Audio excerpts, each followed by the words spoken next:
В эфире программа «Актуальное интервью», в студии Юлия Великодная.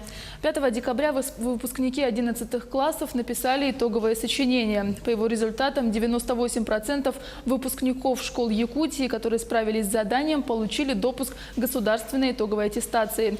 И такой результат наблюдается вот уже несколько лет подряд. Из предложенных тем 31% школьников выбрали тему сочинения «Мечта и реальность».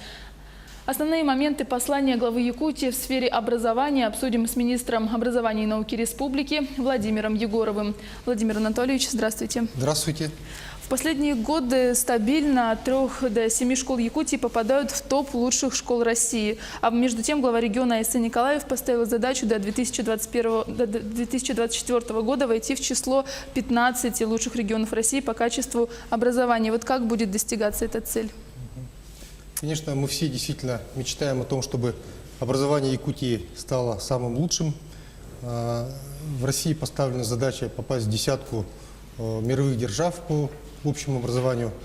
У нас в республике поставлена задача попасть в 15 лучших субъектов. И, конечно, здесь надо вести работу по всем фронтам. Это касается не только лучших школ, которые попадают в топ-100, топ-200, 500 и так далее, да, но и работа со всеми, то есть со всеми нашими 652 школами, и не только школами, потому что у нас задача стоит попасть в 15 лучших не только по общему образованию, но и в целом, да, то есть это и дошкольное образование, это и среднее профессиональное образование, высшее образование, вот, и, скажем, в области дошкольного образования, я думаю, что Якутия выглядит достаточно достойно. Значит, у нас реализуется много интересных проектов, в том числе на развитие разных видов одаренности. Это и музыка для всех, рисуем все, шахматы детям, одаренный ребенок, ну и много разных других. В области среднего профессионального образования мы тоже достаточно неплохо выглядим на уровне субъектов Российской Федерации. Ну, достаточно сказать, что мы уже попали в 15 лучших по результатам WorldSkills национального чемпионата, который вот проходил у нас недавно на Сахалине. Вот. Наши учреждения регулярно попадают в топ-100 учреждений среднего профессионального образования по России. Вот буквально недавно Мирнинский региональный технический колледж попал уже за последние 10 лет, 8-й раз уже попал в десятку лучших, в сотню лучших учреждений среднего профессионального образования. И кроме того, вот он недавно в этом году получил такую очень высокую награду, значит, премию за качество предоставляемых услуг, которые, значит, дается Союзом независимых государств. То есть это уже международная такая оценка. Поэтому я думаю, что в рамках национального проекта образования, который будет реализовываться с 19 по 24 год, мы будем действительно делать мечты нашей былью. А вот глава поставила задачу создать новую образовательную сеть. Вот какие школы станут базой этой сети? Ну, говоря о новой образовательной сети, глава республики имел в виду, конечно, не только действительно вот эти лучшие наши школы, новые учреждения, создаваемые, да, такие как Международная артистическая школа, да, допустим, как вот Центр отдыха и оздоровления «Полярная звезда» или Малая академия наук, да, IT-лицей, который уже своим указом также глава республики сказал создать, да, но имел в виду он вообще всю образовательную сеть нашей республики. То есть у нас все школы должны объединяться и в неком таком сетевом взаимодействии совместно повышать качество образования, потому что каждая школа на самом деле достаточно уникальна у нас, да, и зачастую школы, которые находятся, казалось бы, в таком некоторой отдаленности от центра, допустим, от города Якутска, да, бывает, имеют интересные взаимодействия, например, даже с зарубежными коллегами, да, или интересные достижения там в определенных областях, да. Поэтому на самом деле вот опыт всех образовательных организаций интересен и должен использоваться всеми нашими образовательными организациями. А вот новая школа, она немыслима без интернета. Вот что у нас уже на вооружении и что предстоит освоить? Значит, мы будем двигаться в рамках проекта «Цифровая образовательная среда». Есть такой федеральный проект, в числе 10 федеральных проектов которые находятся в рамках национального проекта образования. И вот в рамках вот этого проекта предполагается значит, внедрение цифровых образовательных технологий ну, практически во все школы нашей республики.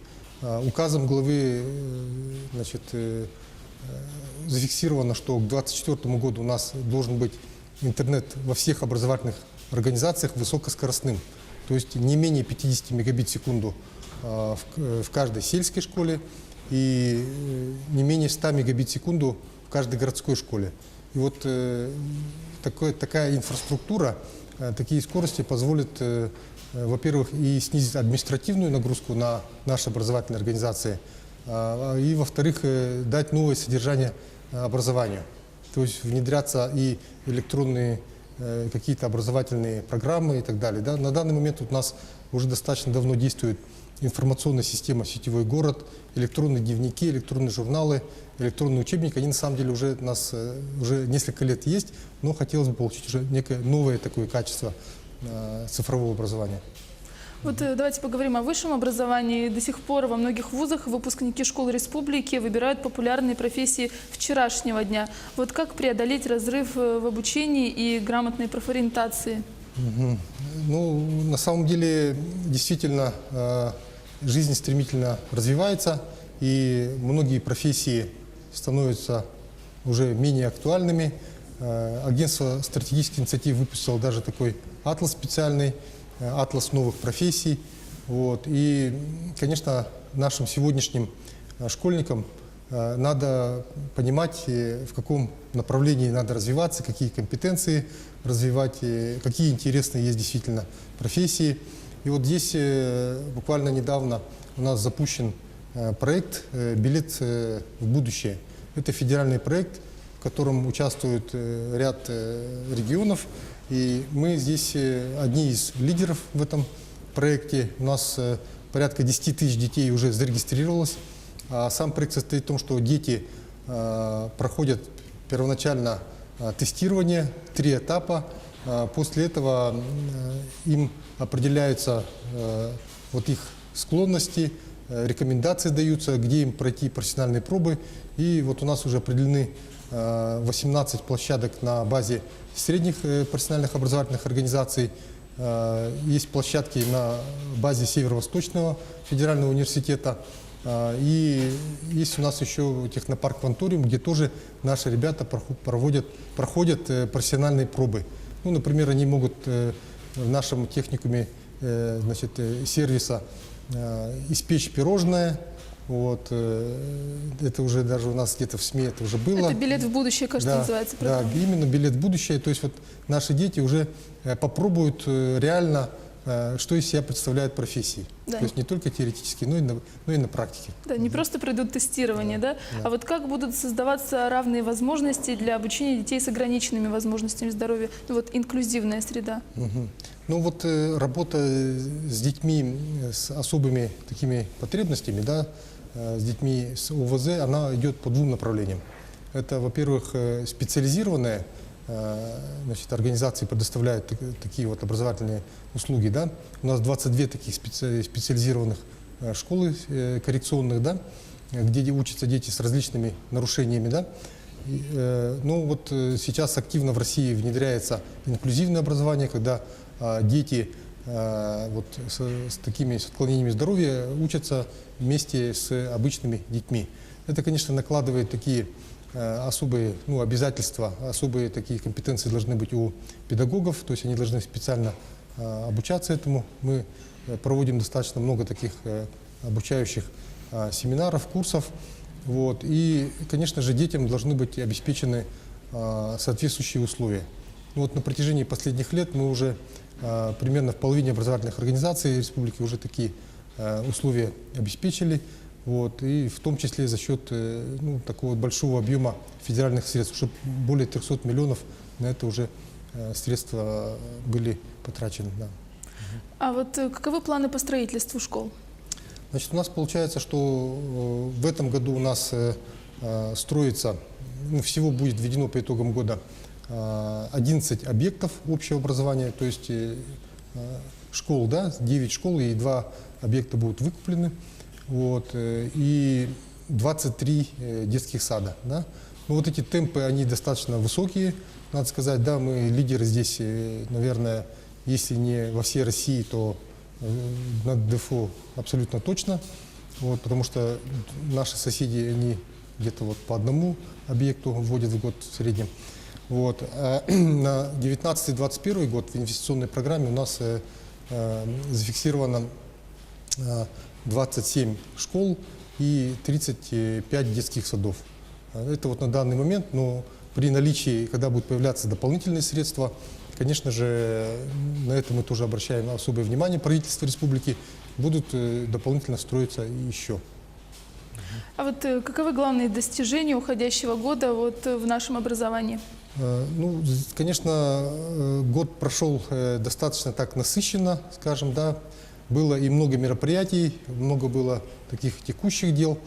Вот. Ну, я бы вот из крупных таких значимых мероприятий отметил бы международные интеллектуальные игры, которые у нас прошли в июле этого года с участием 181 образовательной организации из 18 стран мира. При этом школьники представляли 21 страну, потому что в некоторых образовательных организациях учились дети из разных стран, да?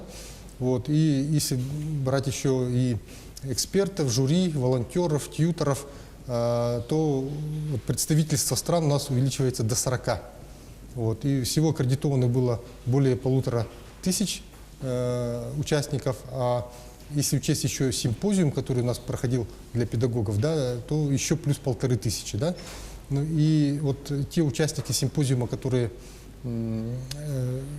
послушали, значит, ведущих ученых, ведущих специалистов, педагогов из разных стран, которые работают с детьми в исследовательском направлении, да, вот они все на самом-то деле получили такой очень хороший заряд, и сейчас у них тоже достаточно много разных проектов по всей республике, да, и мы надеемся, что вот это даст большой такой толчок. Владимир Анатольевич, спасибо большое за беседу, что пришли к нам в студию. Я напомню, вы смотрели программу «Актуальное интервью». Не переключайтесь.